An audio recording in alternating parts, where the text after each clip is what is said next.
Okay, well, welcome to the first lesson that we will have and the first topic that we will have here beyond the introductory that we just did. And this will be running for 3 lessons. So we'll have 3 lessons on the existence of God. Does God exist?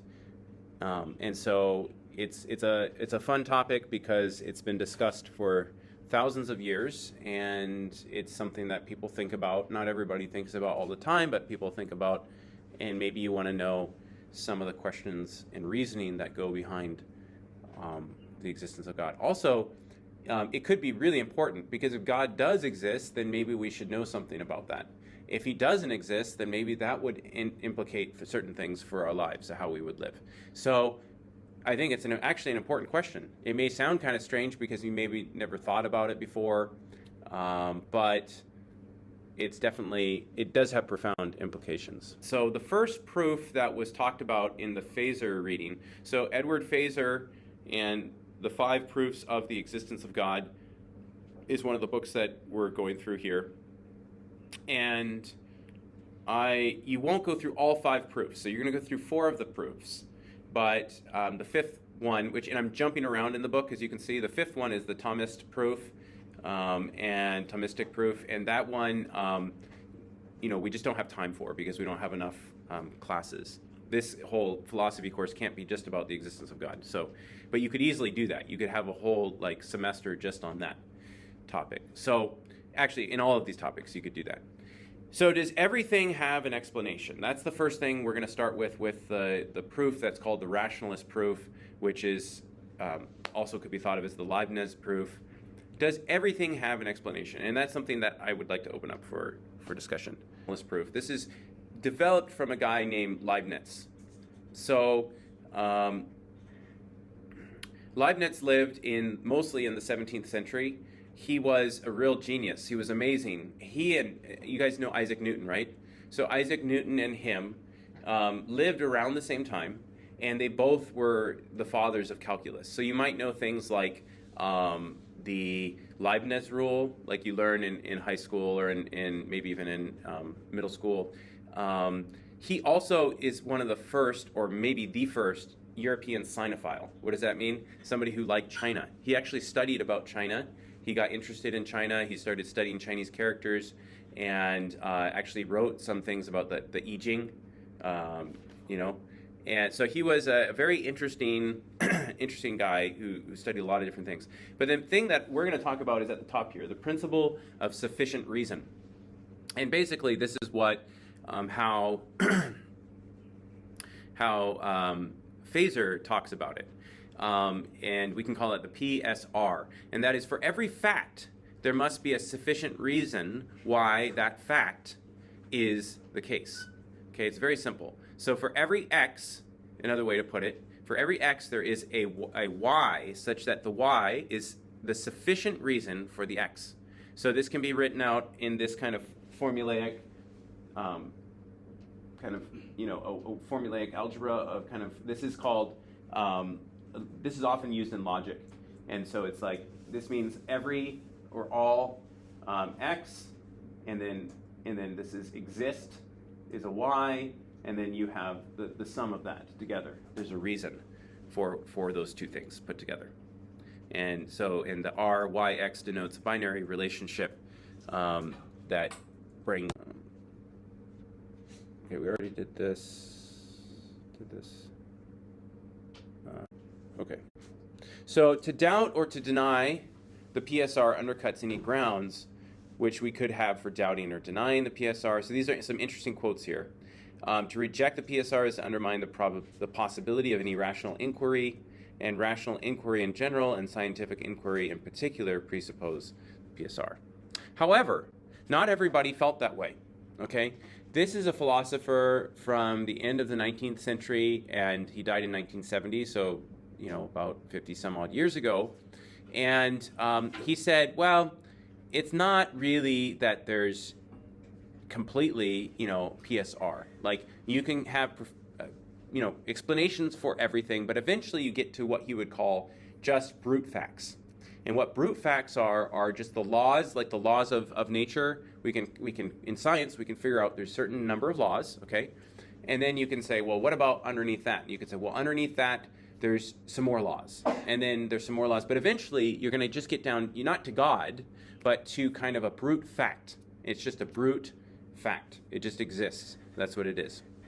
Okay. Feser brings out a viewpoint, and he says, well, what's wrong with that? So, for example, this tape here, or my phone, rests on the table, right? Okay, it's resting on the table, and I say the reason that the phone is not falling off the table is partially because of the table, right? But if I was to say to you, okay, the phone rests on the table, and then you ask me, well, why is the table standing? And I just said, well, there's no explanation. There's no explanation. I can explain why the phone is here, but I can't explain why the table's standing.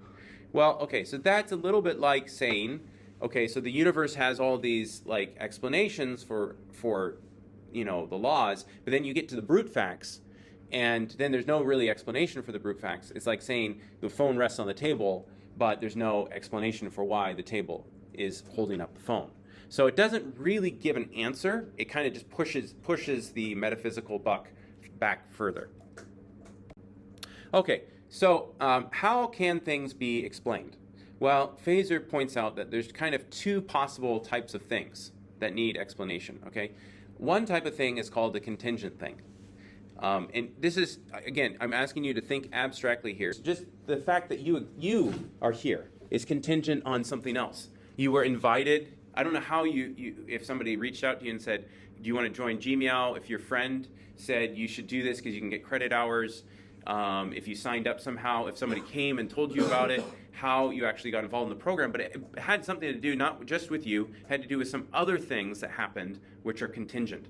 Then you have another set of contingencies. How did then Gmeow even come into existence? So somebody had to found the organization and get together, and there had to be universities that were already in place. So you can see these things they're all based on other things. It keeps going. If my parents hadn't met, I wouldn't be alive today.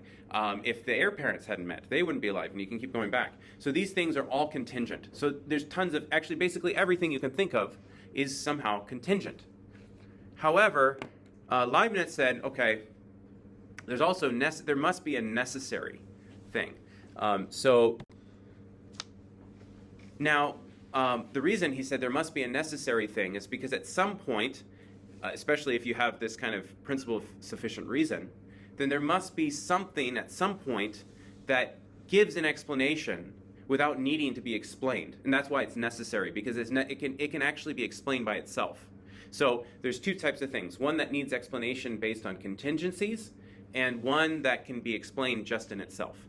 But Leibniz's perspective is that one thing can't be more than one thing. It would have to only be one thing. So that's the idea. So is everything contingent? Hume said there's no necessary being. He said, yes, everything is contingent, and you could just keep going. So, for example, you have like a beginningless universe. So a lot of scientists say, okay, there was like the Big Bang. But then they said, okay, but before the Big Bang, there's like the Big Crunch. And then before the Big Crunch, there's something else, the Big Smash. And that's maybe by the Tiny Crunch. I'm just making this stuff up. The medium-sized bang, and then maybe there's something. So you can keep going on and on and on and on, and basically have no beginning for that. And then I don't know if you guys are into like Marvel movies. If you ever go and watch those, like the Spider-Man movies or the So I just took my kids on Saturday night, and we went to watch the new Spider-Verse movie, and it's always now all these movies are about like there's multiple universes, and it's so confusing because it's like they're in this one universe and then they're in another universe and then they're and it's like the same person, but they don't even know who you are because they're not part of the same universe. And so this is really popular now, right? Like and science is basically kind of like there's some physicists that say that's possibility and they're trying to prove it and this and that, which I don't know how they will do. But even so let's say there's multiple universes, so it doesn't have to extend back in time, but it could extend in the present. It could just be there's multiple contingencies that keep going on and on and on. So, you still don't have maybe an explanation for the contingencies just by saying that it's contingent. So, because a series, you need to ask for a series, why does the series even exist? So, why is there a series? Why is there just not a series? Right? Even if it goes on and on forever, Is that a valid question? Is it even okay to ask the question, because it could seem like it's falling into what we call the fallacy of comparison. And let's just say each of these stones weighs less than an ounce. Now, an ounce is the American system, so let's say it's less than, less than a kilo. Each one is less than a kilo. Now, if I say that each of these stones is less than a kilo, okay, I can't say, like, with any seriousness, that all of them, because I can't say this is because each of them are less than a kilo, then it must be that all of them are less than a kilo. That would be absurd, right? It's stupid to say something like that.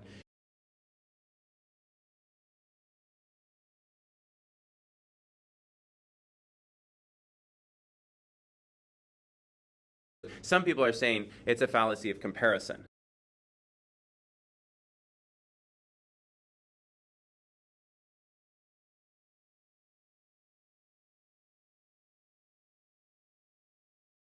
However, Feser has a different approach to this. He says, well, okay, so if you're going to take Legos and say all the Legos are red, and you have a series of red Legos, you could say that all of them are red, right? So that's a different kind of problem than the stones. In the problem of the stones, you literally have to say we need to add up the weight, because an issue of weight, you need to actually add it up. But an issue of color, you would look at it as a whole. This is the kind of way we actually should be looking at this problem. That whole question is actually a valid question, because it's still addressing, it still is actually addressing the whole thing. It's not committing a fallacy of comparison. So, in other words, this whole issue of contingency is more like an issue of color than it is like weight. Okay?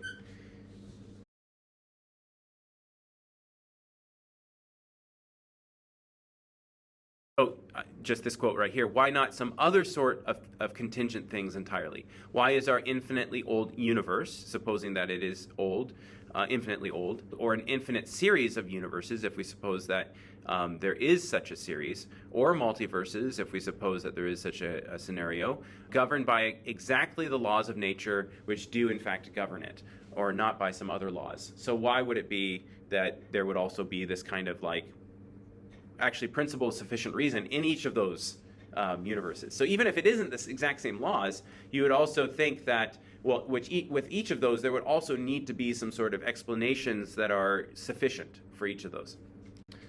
So the only way to answer that previous question without positing a necessary being is to keep creating new infinite series of contingent causes.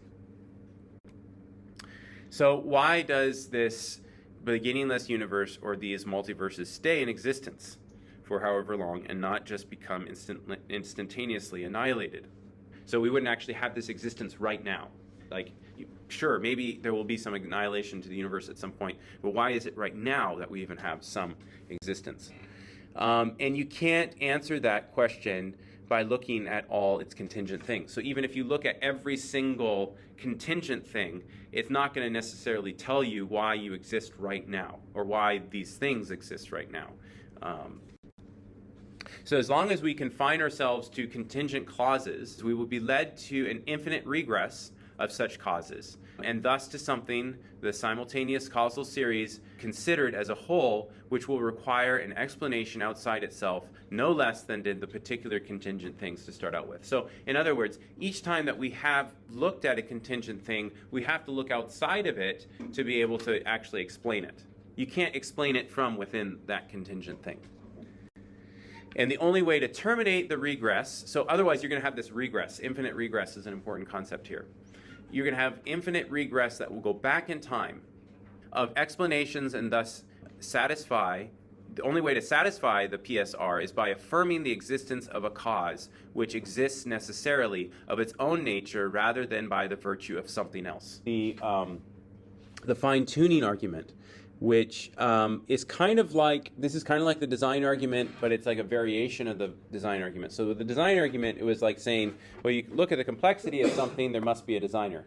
So, but as we saw, especially with evolution, it's really hard to make that argument really valid. The fine-tuning argument, what it kind of relies on is this thing called the anthropic principle, which is that the chance of the world turning out to be conducive for humans, so that's what anthropic means, it's like for humans. The fact that it's the way it is and that we can exist is it's such a small chance. It's actually one out of whatever, right? There's no other, as well, there might be other life forms, but I don't know, I guess there are multiverses, then you could say there's other humans. And maybe there's other humans in other parts of this universe that we just haven't found yet. But it's so far as we can see how big the universe is and how limited we are with a small location that we are, that it seems like the chances of that happening are extremely small. I mean, people have done probability studies and confirmed it through science that, you know, it is pretty much close to impossible, but it did happen. But it's just like, it's pretty odd. And so that argument is used to say, well, then there must have been somebody who architected, made this architect kind of environment. Maybe they didn't make all the details of it, but at least he fine-tuned it to get just right so that all the things would happen the way it did. So there's an objection to this, and that is, well, what about the lottery? So in the U.S., they have these huge lotteries, right? Like it's like $400 million or whatever it is, now, millions and millions of dollars that you can win. You go and you buy your ticket and you spend maybe $20 and you're just hoping and praying that you're going to get millions of dollars as a result. Well, nobody would say, unless you were like really, you had like, I don't know, if you already assume a belief of some spiritual causes, that, somehow when you won, if you just happened to win the lottery, that it was somehow orchestrated that you would win. There wasn't any environment that needed to be created. What happened was pure chance. We know this is all just chance. A lottery situation is an example of chance. So, in a sense, then the fine-tuning argument is rather weak. However, I thought of, actually, when I was reading this and I was kind of questioning Warburton, I was like, but why is there a lottery at all? Why did the lottery even start? Why was there even chance? Why is there even the concept of chance? Why is that exist and not exist? And also the other thing is, doesn't there need to be a designer of the entire lottery? Like, you can't have a lottery unless there's certain decisions that are made and certain designing for that lottery process to happen.